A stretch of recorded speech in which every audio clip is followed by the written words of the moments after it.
Okay, this is the pre-show. The pre-show to the show. We're waiting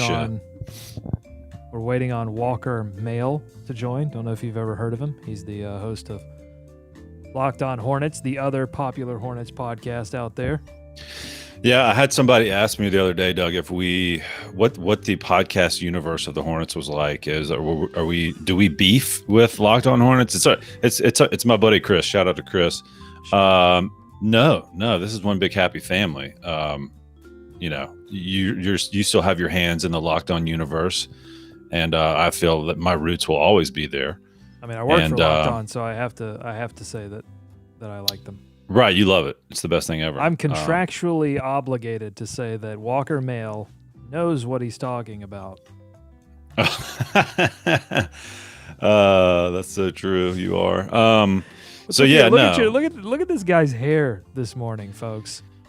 I gotta run right now.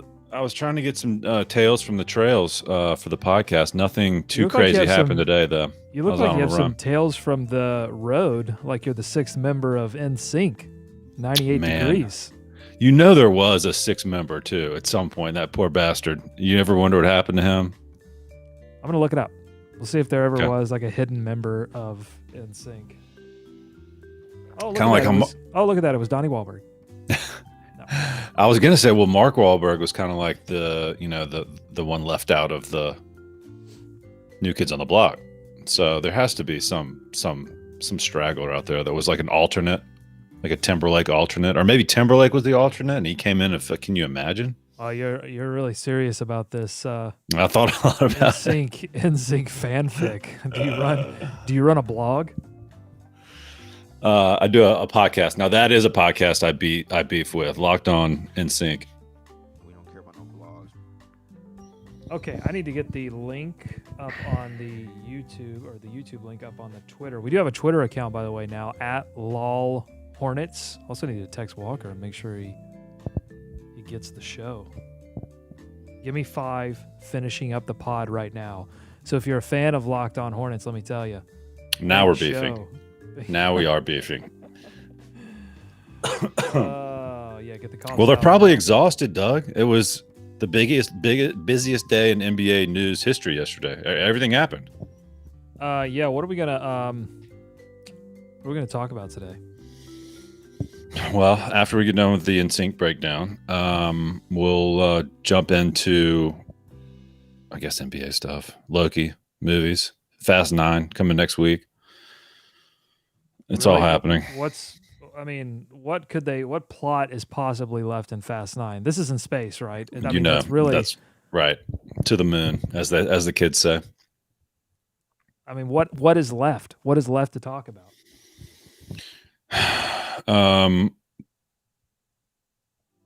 I'm trying to avoid all spoilers for Fast 9. I know Han is coming back. That's a spoiler alert for anyone out there who hasn't seen the entire franchise. But I'll tell you what, I'm a little bit nervous. If we're actually going to talk about this, let's talk about it. I'm a little nervous for Cena to enter the arena, if you know what I mean. John Cena, he's a wrestler, Doug. He's in this movie. He plays Dom's brother. Oh, I'm sorry. I thought you said Xena. I thought you meant that the Princess. Warrior. Right. No. Although, I mean, listen, door's probably open. Don't count it out. Just knock. Xena versus Cena? Who wins in a battle? Xena versus Cena? Cena's probably got youth on his side, but she's got beauty. I don't know. But anyway, I'm very excited. Have you taken to task watching all the Fast franchise yet? Because at one point you were going to do that, and then we were going to talk about it. Then you moved, and you've done some other stuff. Right, exactly. Some things got in the way. So I haven't started the Fast franchise yet. Katie and I were going to do a Batman run through and didn't make it through that either. Like starting at 89, Keaton, and then all the way through, hopefully, Pattinson. We know Batman's not starting at 69. We know that. Nice. We were actually gonna start with one of Adam West. Yeah, with one of the one where he movie where he punches the shark while he's holding on to like a rope from a helicopter. Yeah, that's the one we were gonna start with. Spoiler alert: he punches the shark and sprays it with bat spray. He sprays it with like bat spray or shark spray, and that doesn't work. And then he punches the shark. It's a fantastic scene. Like from his utility belt, he had shark spray. Yeah, I don't know if it was bat spray or shark spray. And Well, why would he spray? Why would he? It's tough. I was dealing with it myself. Why would he spray bat spray? You really have to stretch the mouth out for that one. Yeah. Crazy. Anyway, Walker, thanks for doing back-to-back pods. This is incredible. Yeah, that's my fault for being a little late because, of course, production goes a little bit later than I thought it did on Locked On Hornets, but just got done with that episode. Hopefully that will be uploaded pretty soon. So, yeah, back-to-back performances. What did you guys talk about? We had a mailbag episode today. Ooh. So, yeah, we got some questions in. We discussed LaMelo winning the Rookie of the Year award. Finally, we discussed Miles Bridges giving that award to LaMelo, and we broke down a couple of things we liked about that video that was released by the Hornets. And but yeah, that big man stuff. Just other questions written in by the listeners. Man, was there some nerves? Were people getting nervous about LaMelo taking home that trophy? I wasn't really, but I was like, what is this? This got to be the last award. Is there like a videographer award that we don't know about that's coming out, or do they just hold this one all the way? I guess I'll save it for the show to appease Doug. Pre-show. All right. I think we've done enough. What is the pre-show is just for what is, are we just kind of, yeah, we're live, by the way.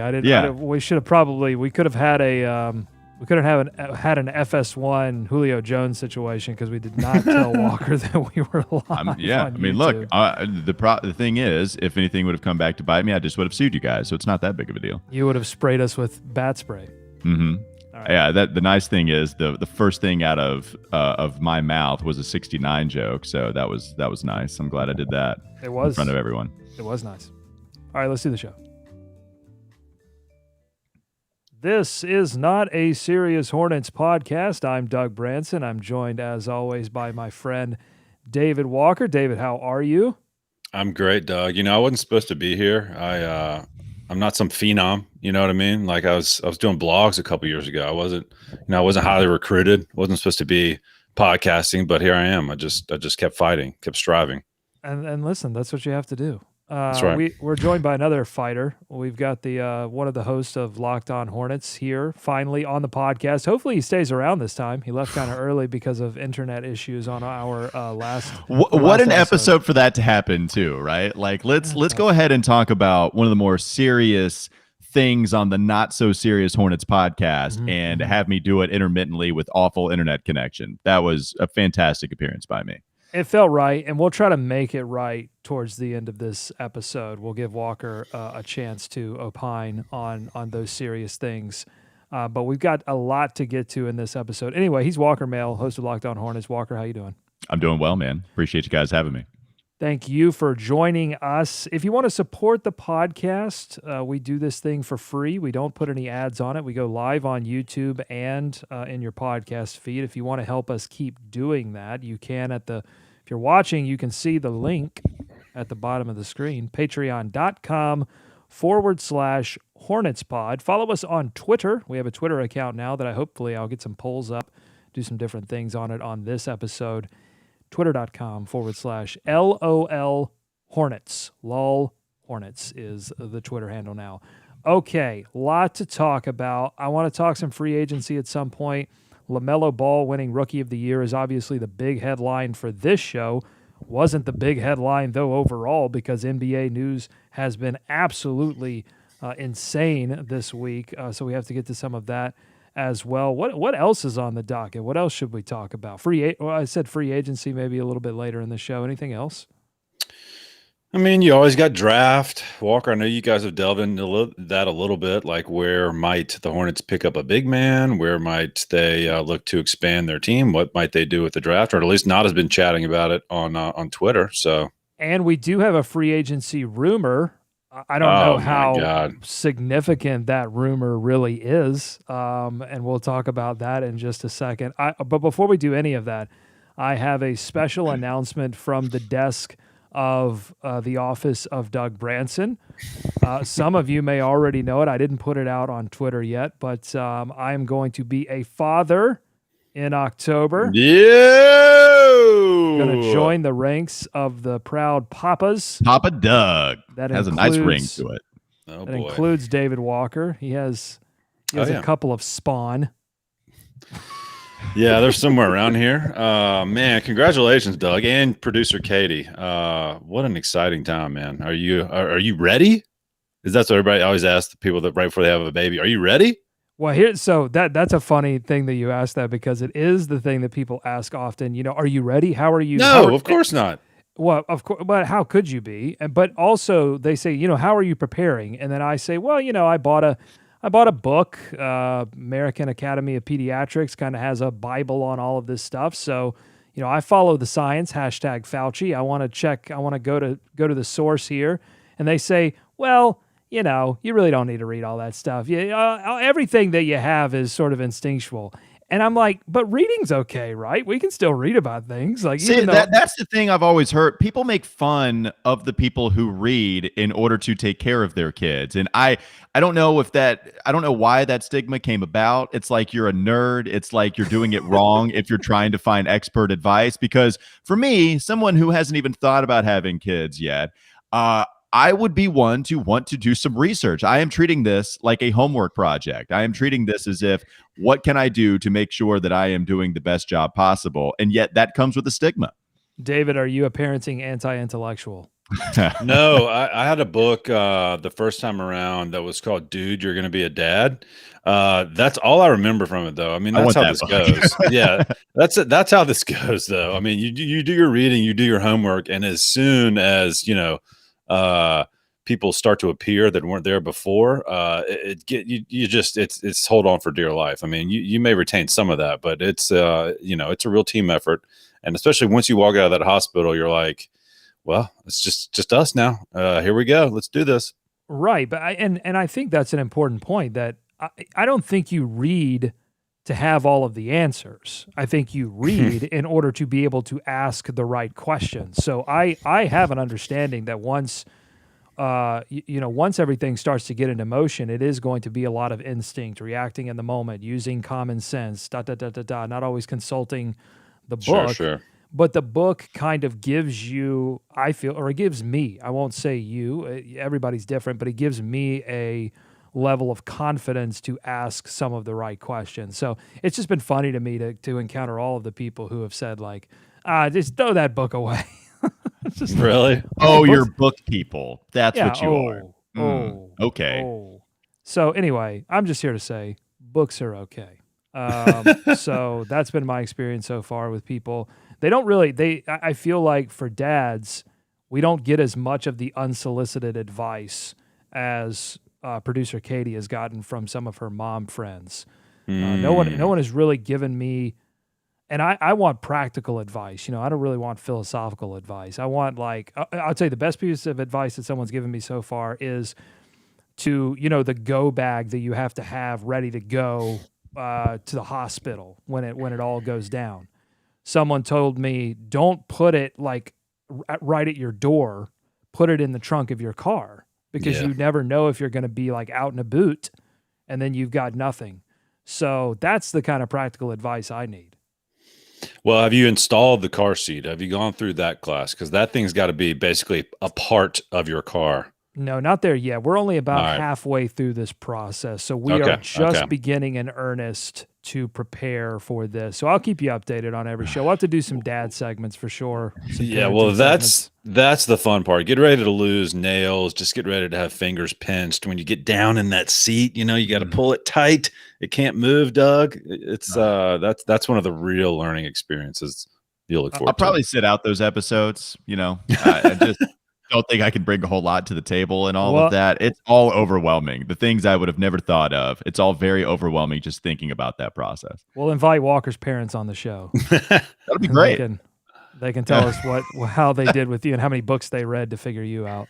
There's not enough books in the world. So, all right. So we'll get to more dad stuff in the coming weeks. And by the way, the kid's going to arrive just in time for Hornets basketball. So I'll be juggling the stress of Hornets basketball with the.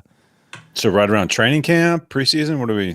Yeah, around the end of October. What do you think is more stressful, Hornets basketball or having the kid arrive immediately, because I have to feel maybe it's just me and not understanding the stress of raising a kid, but Hornets basketball pretty stressful itself.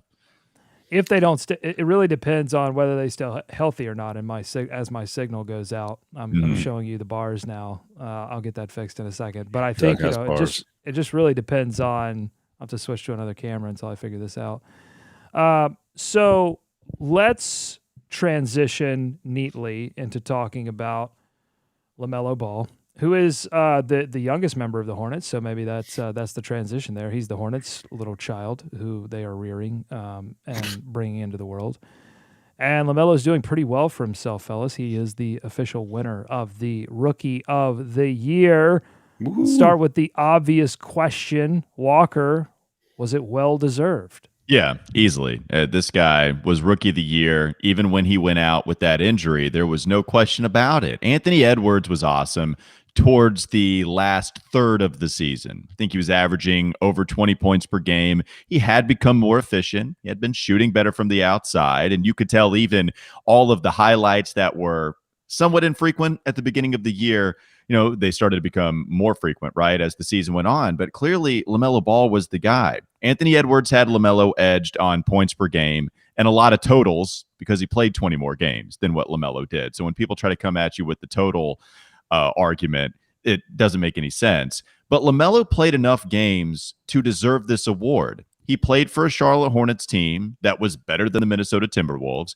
He had to actually beat out some guys in order to get significant starters minutes. Where Anthony Edwards is playing on a bad team, there's plenty of opportunity for him to see the floor because there's nobody that's going to take his job. They're in a different situation based on how bad they were as the season went on. But LaMelo had to battle against a guy like Devontae, who was Most Improved Player of the Year candidate last year. He had to battle against a guy like Terry Rozier, who was coming off back-to-back career seasons. Even Malik Monk gave you some type of improvement this season. There are more players for him to compete against, and yet he took their job. He got starters minutes, and I don't want to say took their job because Terry was playing a lot of minutes too, but you get the point. He had a lot more things to go through, and he made them better.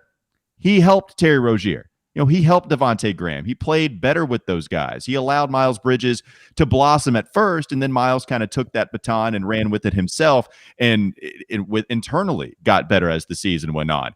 Everybody talks about LaMelo impacting winning, making players better around him, being a clutch basketball player. I just don't think that there was any true argument, especially when LaMelo came back. He didn't miss the rest of the season. He came back and got some of those games under his belt. Even if he wasn't as efficient, he even told you that the wrist didn't allow him to follow through on his jump shots more. And then you could see him grab at that wrist more. And even then, he had a couple of games that he still was impacting the Charlotte Hornets, helping him out. I think against the Detroit Pistons, he was huge in that game, helping him win. So there's a reason he got 85 or 84 first place votes compared to Anthony Edwards getting 15. Clearly I'm not the only one that thinks he clearly deserved it. Yeah, LaMelo's ROY, and it really wasn't a question in my mind. Yeah, it wasn't close, David. The results were heavily in favor. First place votes going mainly to, or overwhelmingly to LaMelo. But it seems like the people who wanted Anthony Edwards to win, their main argument is that this was a case of narrative winning over stats, and a lot of them point to what did LaMelo do after he comes back from that wrist injury versus what Anthony Edwards was doing, scoring 20 points a game, putting up rebounds, putting up assists, carrying as best he could a bad Minnesota team. What say you? What do you think that? How much did the media showing those highlights of LaMelo Ball play into his winning Rookie of the Year versus what he actually did on the floor? I thought those highlights and the obsession with them was a bit overblown. I mean, that's a lot of Twitter coming in and talk, but they were highlights and awesome because they were awesome highlights. I mean, there's a reason they were shared. He was doing stuff we'd never seen before. Certainly folks in Charlotte had never seen it before. And so they were not empty highlights. You know what I mean? He was also helping them win, Walker, to your point. And that's something when we've looked at possible award winners for Hornets players in the past, that's never been something in their corner, or that they could check off to say, well, he helped the Hornets make it to postseason, which, LaMelo did, call whatever the playing game is call it what you want. And Anthony Edwards did not do that. So you couple that with the fact that it was just a landslide across the board statistically, and it was really not a contest. I mean, that's what people said when LaMelo went out. It's like, oh man, is this going to let Anthony Edwards, make a charge if he's out the rest of the season? And then once he came back, I think most people were like, well, he's back and playing, maybe not doing as well, but he's gutting it out. And I think that went a long way for people. So no, I mean, the highlights are part of it though. I mean, that's fun. What they were able to put together. If you're going to take away LaMelo's highlights, you got to take away Anthony Edwards' insane dunk. It's like you can't do that. Those are all part of the equation. I think he should have won Rookie of the Year for simply making Hornets basketball fun again, something that I think a lot of pundits felt was impossible. I mean, you had people out there calling for the Charlotte Hornets to essentially be contracted, and LaMelo makes him relevant again with Bismack Biyombo on the roster. Let me just say that. I mean, he was able to turn Bismack Biyombo into a decent offensive player. I think that. I don't think, yeah. I didn't know. That's a joke on Biz. I'm not attacked. I'm just saying that's a joke on Biz. Come on. He was able to put Biz in some places, some easy scoring opportunities that Biz probably, and they have to be very easy scoring opportunities. I was going to say he could do that work for him, but then it's up to Biz to take control of it. But yeah, I mean, that's the thing though, right? Like it's the highlights. Anthony Edwards highlights were giving him cachet too. Right. So it's at the end. It's just funny. What do we prioritize? Are we prioritizing when LaMelo came back with literally a broken wrist for a while, and Anthony Edwards was better in this stretch of time that Anthony Edwards was better in that stretch of time that LaMelo was hurt? Can we go to the first half of the season? Can we go to the first 2/3 of the season? Where Anthony Edwards was not coming off of a broken wrist and LaMelo was starting and averaging 20 points per game and shooting 37% from three. Like what we want to do is we want to put so much emphasis on when LaMelo came back hurt and his stats suffered because of it, even though we had a couple of games where he was the reason that they won at the end and was coming up with clutch performances. But we want to prioritize what Anthony Edwards did the last 10 games of the year. And we want to ding LaMelo for it. And that's why Anthony should have won. Like, look, this doesn't need to be a smear campaign. Anthony Edwards is going to be awesome, right? I can't wait to see what's going to happen, but it just wasn't a question. Brian Windhorst, Stephen A. Smith, basketball pundits everywhere, Tim Bontemps, and Rick Bonnell, who actually had a story released. It's going to be the last one. Go check it out on the Charlotte Observer. He had written it already before he passed. And, he had plenty of basketball pundits out there saying, no, LaMelo was first. Even some pundits had Tyrese Halliburton second because he impacted winning more so with Sacramento than Anthony did. There's not a strong enough argument besides the games played, and even that's not enough to say Anthony was ROI. It's people that watched it. I mean, it's if you watch the actual games, which of course we watched many more Hornets games than we watched all Timberwolves. Of the games. Okay. Yeah, but his impact on the game is what we said, all season long. You could see it from the opening tap. So even if it wasn't showing hold up on, in is the it a stats, tip or a tap? Don't ride the fence on this. Was it a tip or a tap? Well, tip for tap. You tap the tip. Let's take that back. Do you tip the tap or do you tap the tip? Snip, snap, snip, snap, snip, snap. But yeah, LaMelo's imprint was all over the game, and people who watched that knew it, and it was overwhelming. To your point, like all the pundits who actually watched these games, the Hornets may have gotten a few extra. Did the Hornets get more national games than the Wolves? Is that possible? Well, and real quickly, I don't like that's the thing that's rich about all of this too. Doug brings up that he made Hornets basketball relevant, and I saw more than one response. I saw multiple responses that this was all narrative based. That all we care about is LaMelo playing in Charlotte. You think the national media cares about Charlotte? I mean, seriously? Are we really trying to say that Charlotte is this big juggernaut of a market that, it's only because ESPN wants to pay attention to Charlotte Hornets basketball? George Sedano joined us on 7:30 The Game a couple of months ago, and he's like, guys. Name drop. I didn't care. Whenever Walker comes on the show, we always know a name drop is coming. Yeah, George, I call him Georgie. We're besties. He came on 7:30 The Game, and he discussed how he didn't give one damn about Hornets basketball until LaMelo showed up. And now on League Pass, anytime that the Hornets are on the schedule, he's seeking them out. He's the one typing in Hornets on his League Pass to go find LaMelo and Miles and them actually playing basketball at a palatable level now. in a way that hasn't been palatable before. So I mean, is that not the most hilarious thing in the world? That Charlotte narrative? Oh yeah, they favor Charlotte more. Right. That's good. That is a good one. That's the richest thing I've ever heard in my life. Let's go to the chat now. We got a few people on the chat for this live show. Tyler says people who think Ant was snubbed have mad recency bias. So he agrees with you, David, that we got and Walker, that we have to look at more than just what happened there at the end of the season or through the middle of the season. He also says summer clean shaven David. Yeah, you got rid of the beard. What? Oh, that is true. Couple of quick questions, and then I got one more question on LaMelo to get to. But let's shift gears to the beard for a second. Sure. What went into the decision?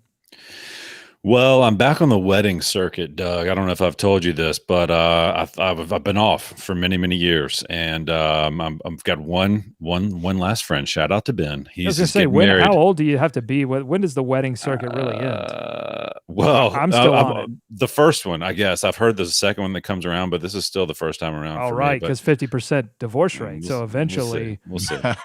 You're never really out of the wedding circuit, I think, is the point here.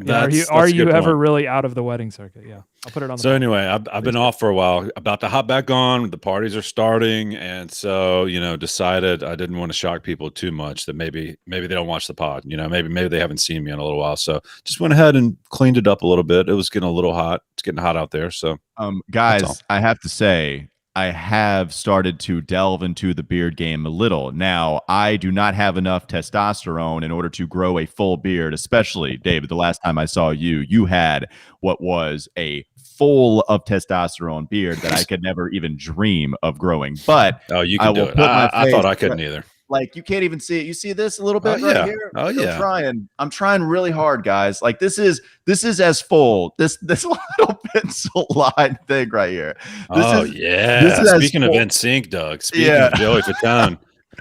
I'm trying my hardest, and so it like grows in real patchy on my cheek, so I gotta shave all of that. Yeah, I can't have the trash dash, so that's got to go as well. But I'm trying, like, it's full enough that I'm gonna leave it for a little while. That's my contribution to the beard game. You should leave it until the Hornets make an Eastern Conference Finals.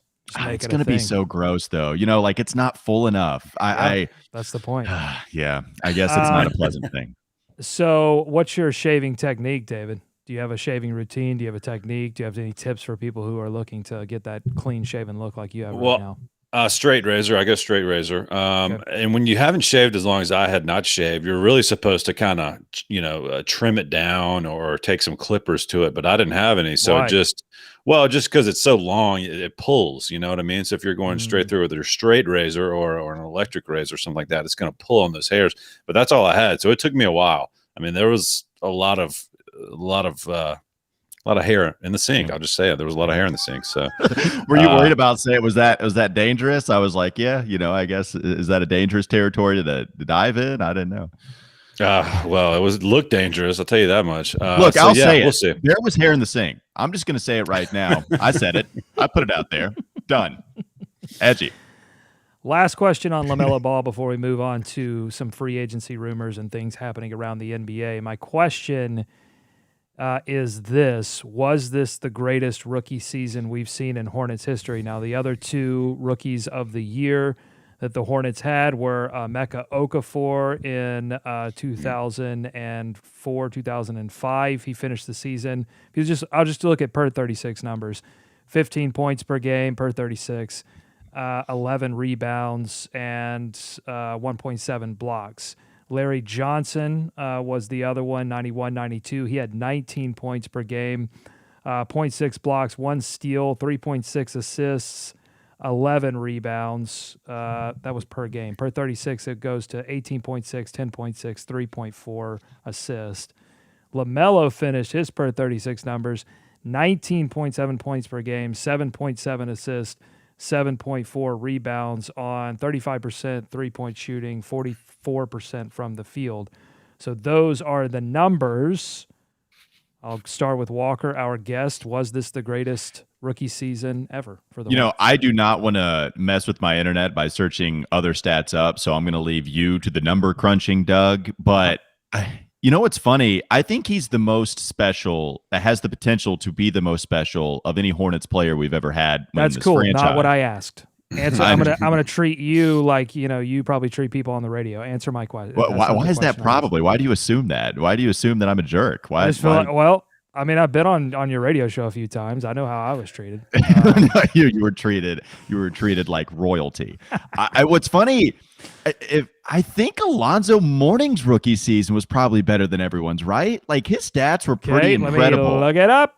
Yeah, Alonzo Mourning's rookie stats, if I'm not mistaken, were pretty incredible. Even though he didn't win Rookie of the Year because Shaq was in the league. Yeah, how did Dwight not win over Emeka? Do we remember what happened there? He took it took some time to cook. Emeka was a guy at Connecticut solid that from had day been one. there, right? And Dwight's coming out of high school, so he took some time to cook before he was a force.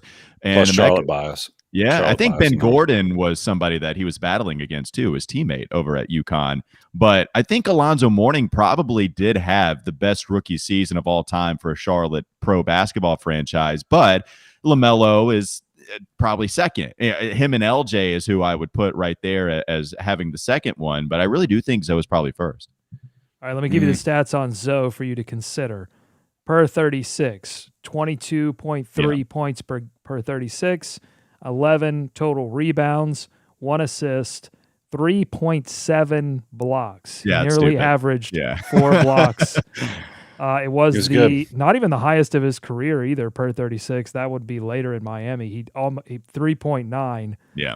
And then late it goes to 4.8, but I don't know if he was getting that many minutes then. But anyway, the problem is, no one even remembers Alonzo in Charlotte. Like it didn't happen.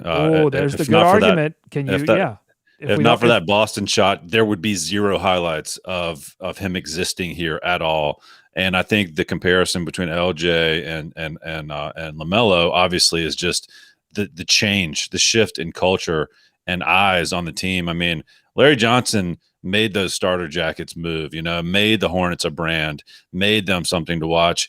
And he was the guy coming out of the draft. I mean, the only comparable Charlotte draft pick to Larry Johnson is really Cam Newton in terms of just changing the face of the franchise and making it something nationally. So LJ's impact was just so huge. And plus, he was very, very good on the court.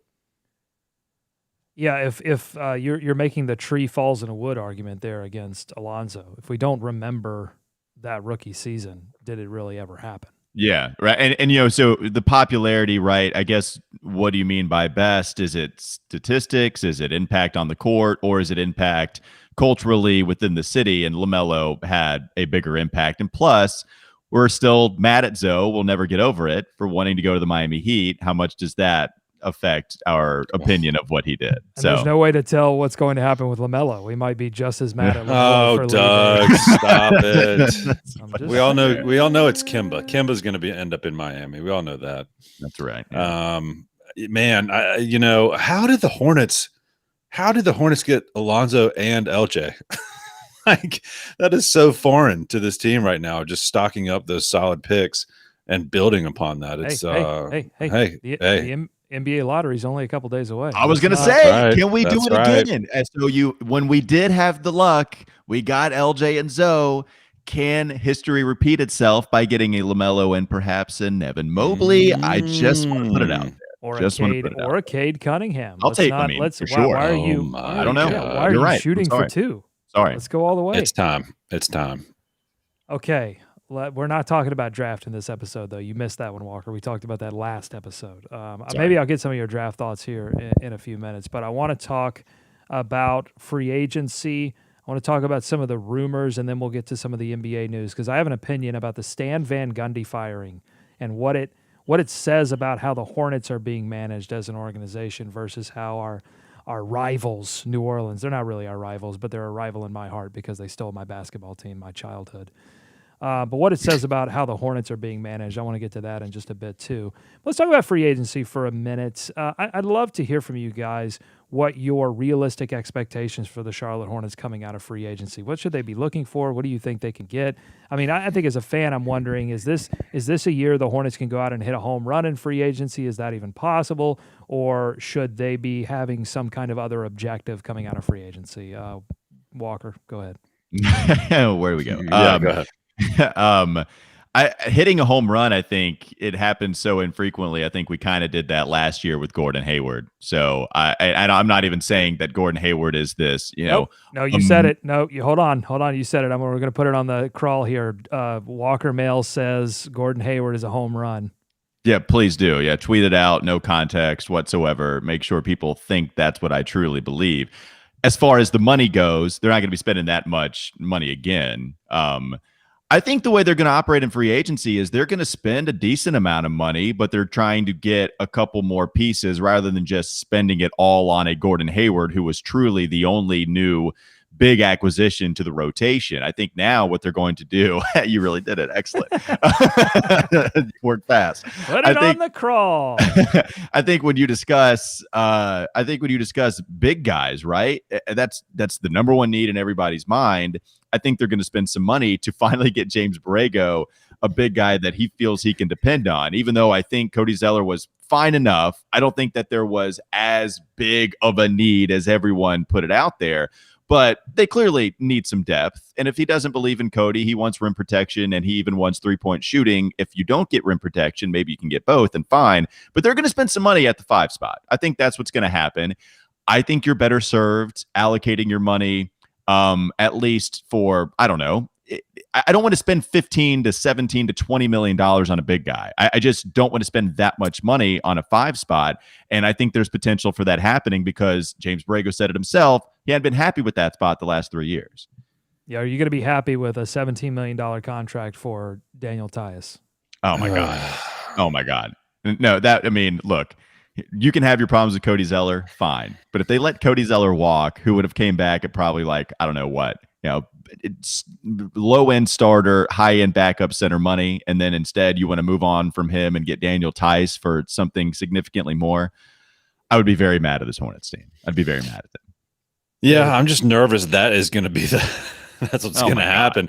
And maybe not to that large dollar amount, but I mean, Tice has been a guy they've been tied to going back towards the trade deadline, and rumors around them trying to target him at that point, and then figuring, well, why do that now? We'll just wait till free agency. So, God, no, you don't want to overpay for him. But I mean, the one thing with Tice I will say is he brings he brings something that has not been down low for the Hornets in quite some time. Somebody that's willing to mix it up down there.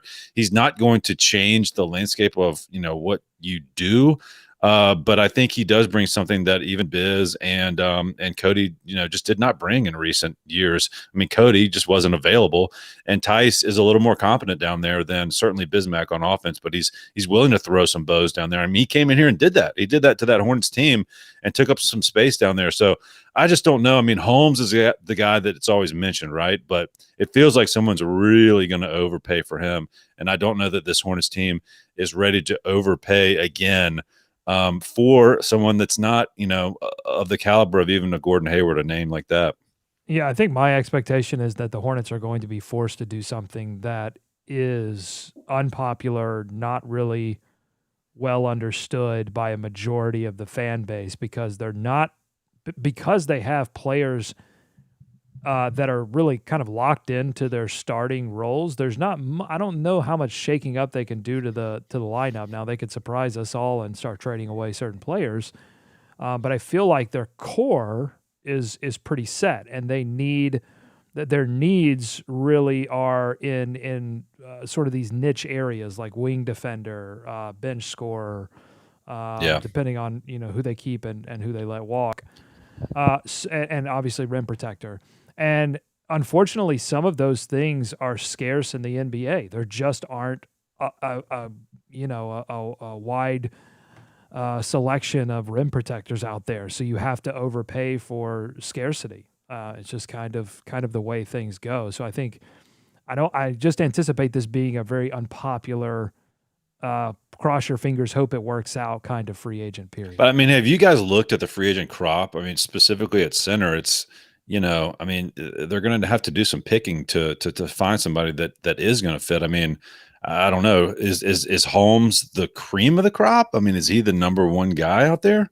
Yeah, if you go to restricted free agency, you have Jared Allen, who might be available, depending on whether the Cleveland Cavaliers will match, but he's going to cost more money than Rashawn Holmes, especially in restricted free agency. And I would think Cleveland wants to keep him. They did an excellent job of getting him, and it was for a throwaway for the Nets, which didn't make any sense. And that James Harden maneuver where Karis LeVert's also moving around as well.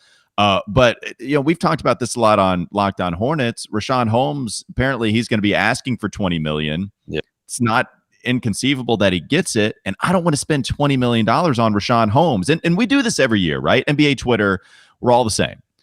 We fall in love with this one guy and the secret's out, and he always gets paid what Twitter wants him to get paid, or even more so. You're never getting that player on a dime. We do this every year. Dwayne Dedmon is a darling. Christian Wood is a darling.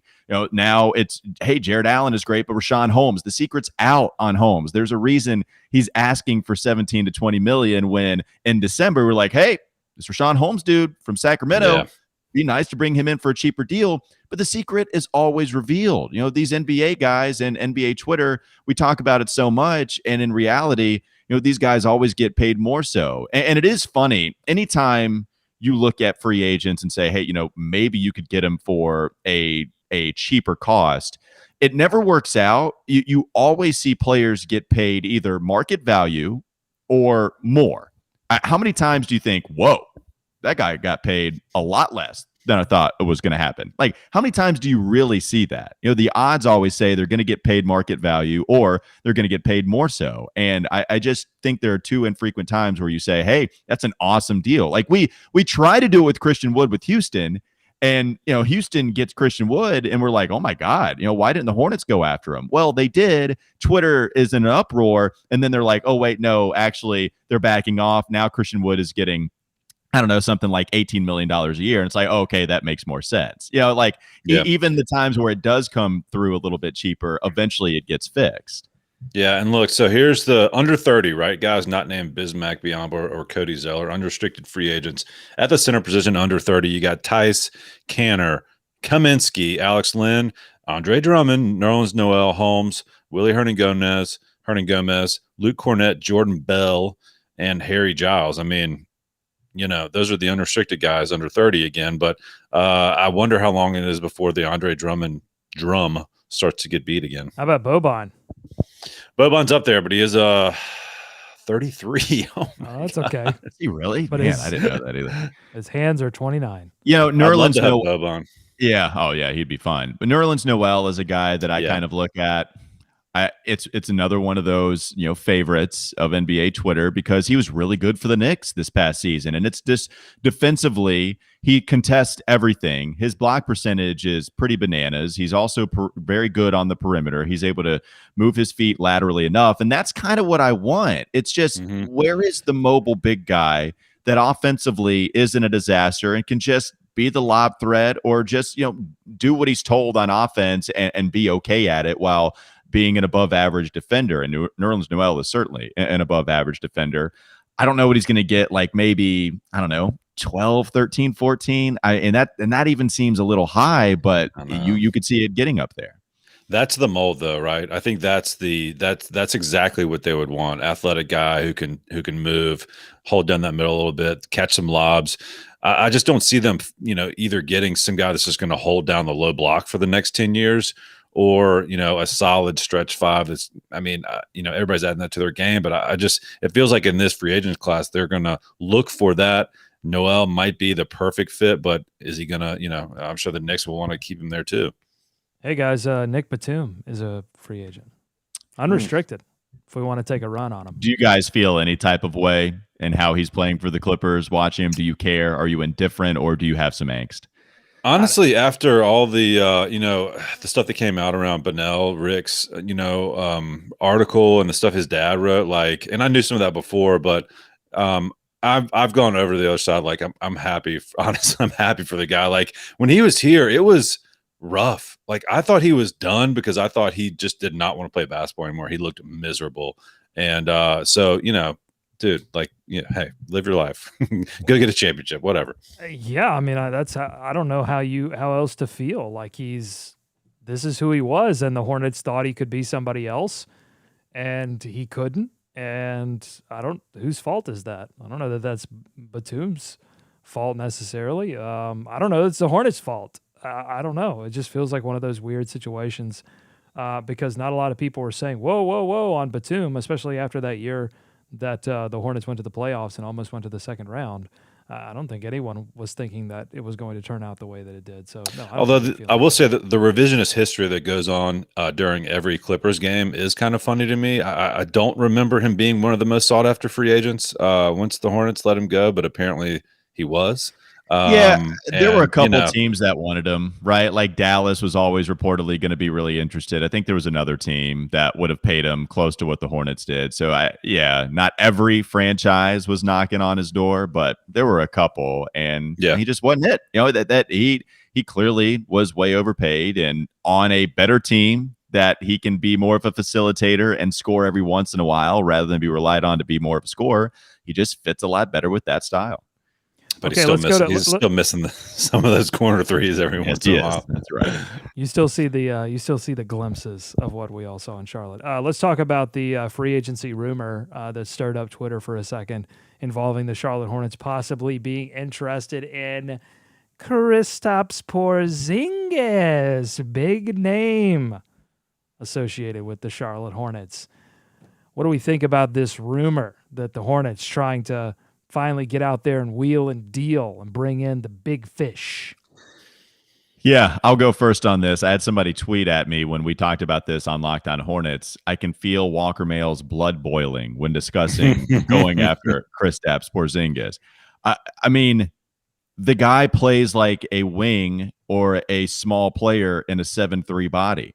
He's not going to fix the problems that everyone seems to think the Charlotte Hornets have in a drastic way, where they want rim protection. They want somebody to anchor the defense, and that's just not what Porzingis does. He shoots a lot of threes. He shoots 37%, and he shot 47% from the field. It's good. It's good. I think he averaged 20 points per game, and that's fine. But you can get something closer to that while also having someone that's a lot better playing perimeter defense and not spend $30 million for him. This is a guy that's on a bad contract now, and he doesn't do the things that he did with the New York Knicks. He was a good rim protector then. He even showed flashes of that last year for Dallas. But the guy, I saw Kevin O'Connor put up his video of the void or something. I think that's the segment that he does. And he put two columns together. One was a list of injuries that's happened to Kristaps' left leg, and one was a list of injuries that's happened to his right leg. And you can see him not move laterally well. You see him not protecting the rim at all. Even if he's just in the way, people go through him because he's a twig. He doesn't play like a 7'3" guy. He doesn't play like a center, period. And if you want a center, go after somebody that plays like one. And don't spend more than $30 million for him. That's the thing. Hornets I would hate it. No, now that I heard that, I heard everything that you're saying, and I think the Hornets are definitely going to do this. Yeah, of course. He's like a 7-foot Malik Monk. So if you like, it reminds Malik me, Monk, it reminds me so much of the Dwight Howard situation. Except Dwight Howard was at one point dominant with the way he played, and then moved on, had the injury, and never could evolve his offensive game, never wanted to play in the post, never wanted to play in the pick and roll, I should say. Free agent also, by the way. Dwight Howard's free agent. There you go. Let's go. Round two, baby. He scored 40 points against the Warriors, right? Well, and Kristaps, you would have to get him in a trade, so this would be via trade, which means you're having to give up something in order to have the opportunity to pay over $30 million annually for a guy that doesn't play like a 7'3" guy. It reminds me a lot of what people would say with Kelvin Benjamin being the wide receiver here, right? Here he is 6'5", 6'6", but he plays like a small receiver and doesn't use his body. Here's Porzingis. He shot pretty well.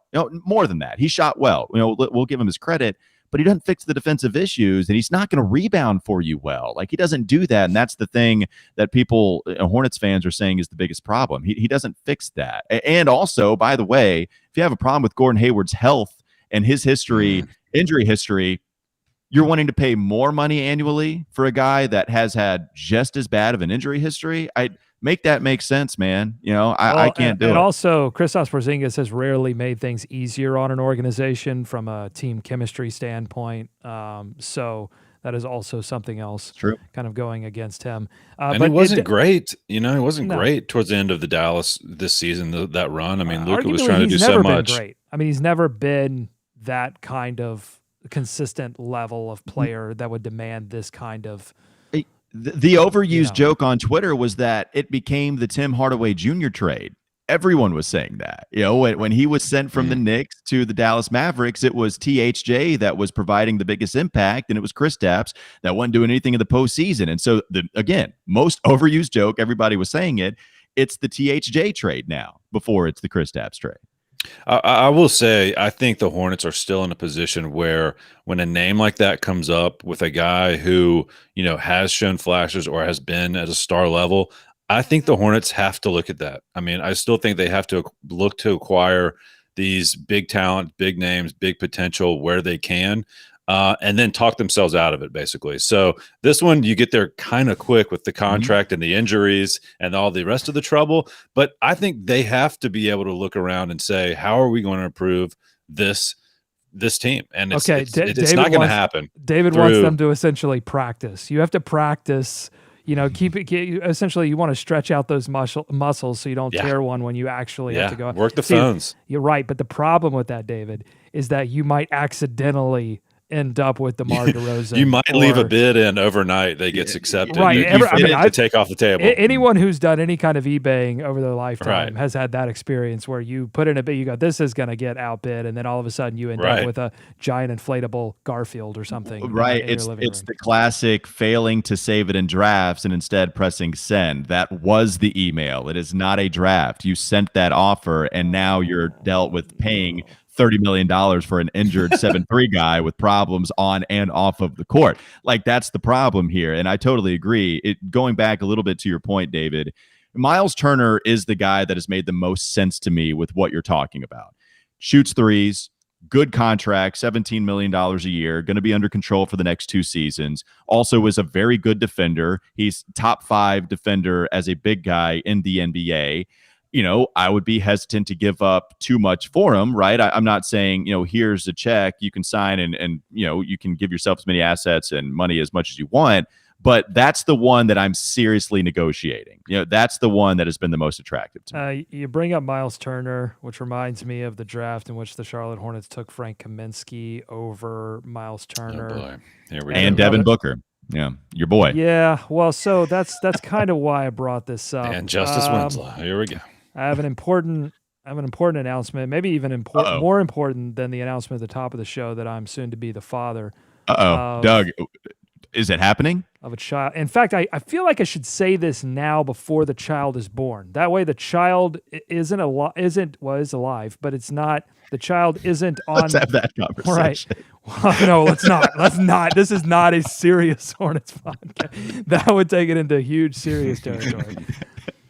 But I would like to say this before the child is able to look me in the eyes. Let's just say that. I was fine. I was wrong about Devin Booker. You said it. All right. And you used his name. You said Booker. You didn't say Snooker, Doug. How bad did that hurt? How bad did that hurt you? Are you okay? You guys, you guys ever, like, if you miss a big shot in a game, or in my case, a video game. I mean, let's be real. This body doesn't play athletically. Unless fair, you miss shots though. I mean, that real body, I'm sure, misses shots. Right, or miss something, and just something like, it's like you've been hit. You're like, God, you like feel pain sort of in this area, and you're like, got to stretch it out. Like, that's how I feel about having to say that about Devin Booker. He's earned it, but honestly, look, I'm a human that makes mistakes. And Devin Booker is about to lead this team. I don't care. CP3's out. That's fine. I think Devin Booker's going to lead this team to the finals. What I expected was the liar, liar scene where you were trying to say Booker, and then eventually you were trying to say Snooker, right? And then you had to write it Booker, vice versa. I just thought you were not going to be able to get yourself to say the true surname and instead give him the Snooker name. It's time. There you go. Now, I will say this: if they do get bounced and they don't make it to the finals, it's back to Devin Snooker. There it is. Yeah. All right, perfect. I knew it. God, I knew. If I just held it a little longer, I knew it'd come back. Okay. Here's the thing that I want to say about free agency, kind of the bow that I'd like to put on this conversation, which is that I feel like the Hornets do have a solid core, and it would be a mistake for them to look at last season kind of in a panic situation and think, okay, now is the time that we have to make some moves, because I really feel like if you give that core and get them, just replacement level rim protection and replacement level wing defense that you can bring off the bench and mix up with some different lineups so that you can get some of those offensive pieces playing without severely limiting your ability to stop penetration.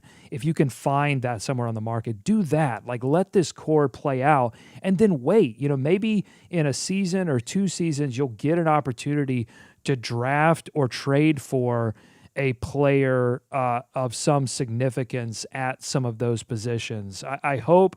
We've seen so much patience from this organization. In fact, they've been more patient than I've wanted them to be at times.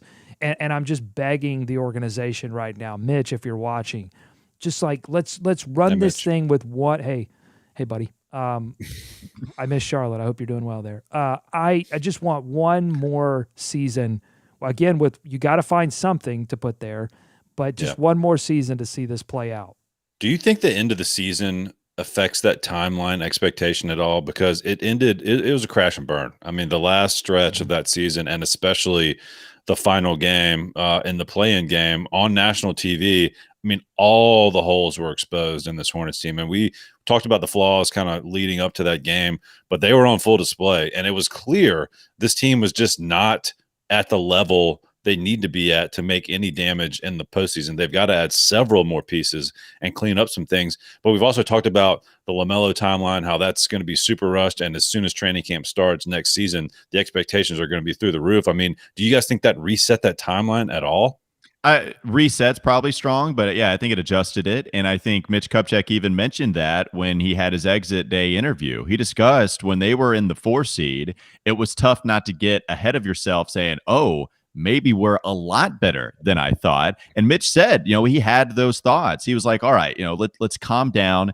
We're probably not this team that's in the 4 seed. We're probably not even this team that's in the 5 or the 6 seed. We have a few more tweaks to make to this lineup. He acknowledged that they're getting better. Clearly, when you draft LaMelo Ball, you've got a ton more talent. You've got a guy that is, as far as assets that have grown legs and played on a basketball court in the NBA already, LaMelo is viewed as a top 5 player under 25. That's going to raise your ceiling a lot, and it raised their floor even this season. But it doesn't allow you to completely negate adding talent no matter what the position is. And Mitch talked about that. We're a little bit closer to being able to draft for need along with talent, but it doesn't mean we're going to jump up 5 spots on our board to get, or it doesn't mean we're going to, go with the center, right? Instead of jumping up, hey, this guy's available and he's 5 spots ahead of him. You still take the guy 5 spots ahead of him, but maybe if he's 2 spots, right, and you're a little unsure, maybe then you start to draft your position. I think Mitch Kupchak has the right idea about all of this. Well, so that's the thing, right? LaMelo could, if he is everything that we think he can be and will be, LaMelo at some point will be, I think, able to attract a level of talent here, or at least will help the Hornets in some way be legitimate enough to attract certain pieces via trade or free agency in the future. And you want, as an organization, I feel like, to be able to deal with that when that time comes and not be in a situation that the Hornets were in several years ago when they had given several people decent contracts, but it had all amounted to the fact that their books were locked up. And so that's what I'm most afraid of, that this car horn starts playing, and I don't know if you can hear it. I apologize. They agree. Right. This is the car horn. This is the alert that's happening in my mind right now. Hornets, don't do this. Don't lock your books up so that when LaMelo can actually affect your ability to go out and get talent, you aren't able to, and then you lose LaMelo because you can't put a competitive team around him.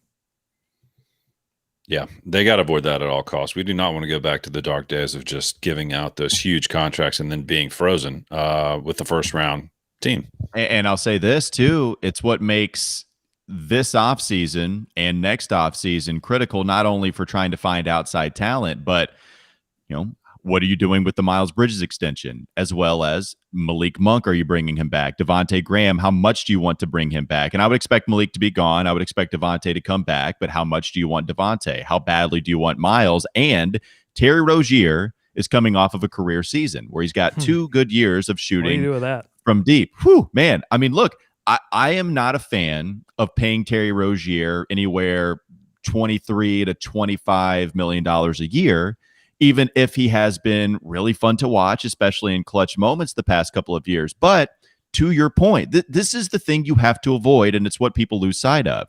You do not want to have any semblance of 2016 happen again. And it doesn't mean that you have to be so capped out. It doesn't mean that you have to pay everybody. But even a contract like Terry Rozier, giving him $25 million, and he's still a good shooter, but he's not moving the needle enough for you to win a playoff series.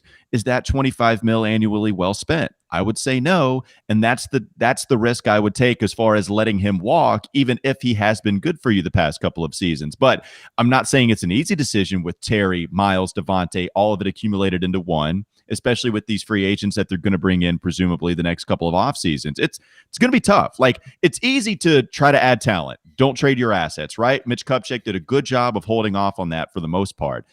Now you actually drafted some really good role players with some enticing talent to maybe be better than, like Miles, who saw that jump coming this season. Now what do? You know about LaMelo. It's tough decisions. So what do you do? That's the key, because if you think back to the first run of the Charlotte Hornets, what made that run sustainably good and almost great was that they were not only able to acquire talent via the draft, they then were able to get assets that allowed them to sustain their future. And that's what I'm looking for over the next couple of years from Mitch Kupchak and company. How can they turn Terry Rozier's career year, Miles Bridges' ascent? How can they turn some of these things? You have to figure out what is worth, who's an actual piece that you can pair with your LaMelo Ball all-star, and who's a piece that you can turn into other pieces. That's really going to define whether or not, Mitch Kupchak is the general manager, 5-6 seasons from now. I want to go around the horn real quick. Final thoughts, anything that you want to discuss briefly as we end the show, David? Yeah, Fast and Furious coming out next week, guys. So very excited for that. Just wanted to mention that to everybody again, in case you didn't know, in case you haven't been watching basketball and haven't seen all the commercials coming out for it. No, I just think this is going to be a fun offseason, I think. I don't think this is going to be one of those off seasons where we're sitting around waiting on the Hornets to, make any noise at all. They have to do something. They have to do something. It'll start with the draft, and then we'll kind of see how they can lay their pieces on the board. But yeah, they've got to do something. That has not gone away. They have not going to hit the brakes on trying to build around LaMelo and this young core. So I'm excited for the summer. Get back to some normalcy around here, some free agent talk. Oh, man. I mean, it's as interesting an offseason as we've seen in a long time, with the draft, the lottery approaching in just a couple of days, and then the draft happening, as well as what you're going to see from the Hornets in free agency, and the draft taking place just a few days in front of free agency. It's going to be interesting to see how the draft affects what they do. If they strike gold again and they get an Evan Mobley, right, that would be amazing, even though the odds are slim of that happening. Then you don't spend double-digit million annually on a guy to come in and be a veteran center that you're relying on, right? Or, what are they doing at 11 if they draft an Isaiah Jackson or just a center or a big guy altogether? How much does that affect what they do? Maybe not nearly as much. But the draft, the offseason extensions, the decisions, what are you going to do with Devontae and Malik? I mean, it's as important an offseason as we've seen in a long time, because it feels like next year, that's the season with expectations. The last 2 years, hey, we're fun. We're playing with house money. Next year, they're going to get some criticism, and it's deserved. That there needs to be a next step taken for them, and that's why this offseason is so huge. Some things will change. Some things have to change this offseason, but my final thought is continuity. The Hornets, as David mentioned, did crash and burn at the end of last season, did not make the playoffs, and find themselves with very small odds to get a top 4 pick in this year's NBA draft. And some of that blame on social media and punditry went towards the head coach, James Borrego. Some people even dared to ask the question, should Borrego's future in Charlotte be over? Stan Van Gundy recently was fired. In fact, yesterday was fired, or I guess mutually parted ways with the New Orleans Pelicans. It did not work out, and now Zion Williamson, one of the future pieces, future stars of this league, maybe future stars of the New Orleans Pelicans, now finds himself looking down the barrel of his third NBA head coach in as many years. I think it was important for the Charlotte Hornets to continue with James Borrego because I think it's important for LaMelo Ball to have some continuity in the offense. I don't know if James Borrego is the head coach that will take this organization into playoff series wins, but I do know he is great at developing young talent. That's what the Hornets have right now, and I'm glad they did not fire James Borrego. Thank you for watching this episode of This Is Not a Serious Hornets podcast. You can support the show by donating to us on patreon.com/HornetsPod. You can follow the show at LOL Hornets. Go listen to what was apparently a jam-packed episode of Locked On Hornets. You can find that anywhere you get podcasts. Thank you, Walker, again, for joining the show. We're making it up as we go along, but we're getting better each and every episode. For David, I'm Doug saying, go Hornets, go America. Let's swarm Charlotte. Bye-bye.